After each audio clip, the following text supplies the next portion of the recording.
Guys welcome জানাচ্ছি আরও একটা নতুন ব্লগে। তো এসে গেছি এবারের গাজন দেখাতে। গাজন হচ্ছে বৈশাখ মাসের যে গাজনটা হয়। তো এই মন্দিরটা আগের বছরও তোমাদেরকে দেখিয়েছিলাম, তো এবছরও দেখাচ্ছি। দেখো বাবার মন্দির সামনেই রয়েছে, তো স্কিপ না করে দেখতে থাকো, আশা করি ভালো লাগবে আর পুরো স্ট্র্যাটেজিটা বুঝে যাবে। তো গাইস দেখো এই হচ্ছে কিন্তু মন্দির, এই হচ্ছে বাবার মন্দির। এটা তোমাদেরকে আগের বছরও আমি দেখিয়েছিলাম, ঠিক আছে না?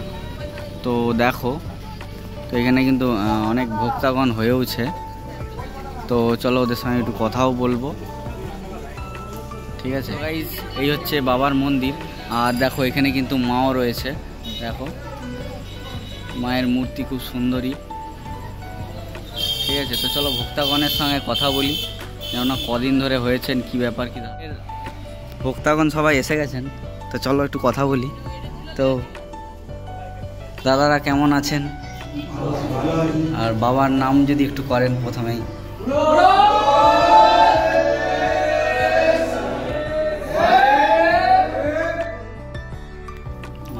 দাদার নাম কি? আপনার আপনার ও মানে কদিন ধরে চলছেন আপনাদের? আজকেই প্রথম।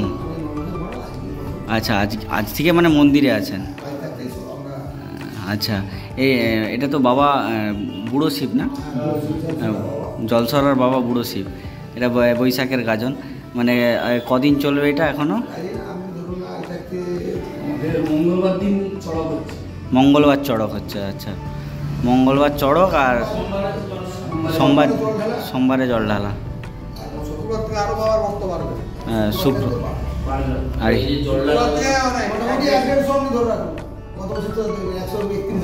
হ্যাঁ, আগে তো 100-100-র উপর ছিল। হ্যাঁ, অনেক জীব ঘোড়া অনেক কিছু হয়েছিল। তো এবছরও ওইভাবেই হবে তো নিশ্চয়ই।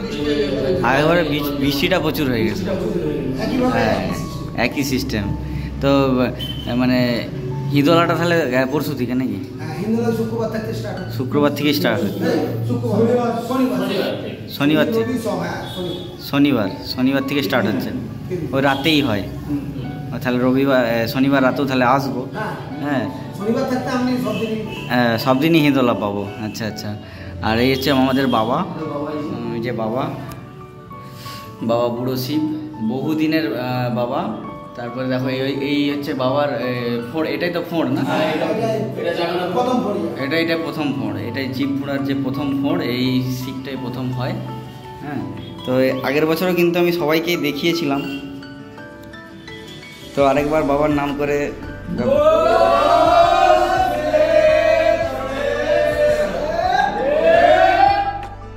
ধন্যবাদ দাদা। দেখো একটু দূর থেকে লুকটা দিচ্ছি বাবার মন্দিরের। জলসরার কিন্তু এই মন্দিরটায় আগেরবারে প্রায় 121টার মতন ভক্ত হয়েছিল। এবছর এখনও কিন্তু বাড়বে, শুক্রবার থেকে বাড়বে। তো এই ছিল কিন্তু আজকের নিবেদন। যদি ভালো লেগে থাকে না, তো please like share and comment করো। ইনফরমেশানটা যদি ঠিকঠাক লেগে থাকে তাহলে একটু ভালোবাসা দেখাবে কমেন্ট করে, ঠিক আছে? তো দেখা হবে নেক্সট ব্লগে, ততক্ষণে কিন্তু টাটা।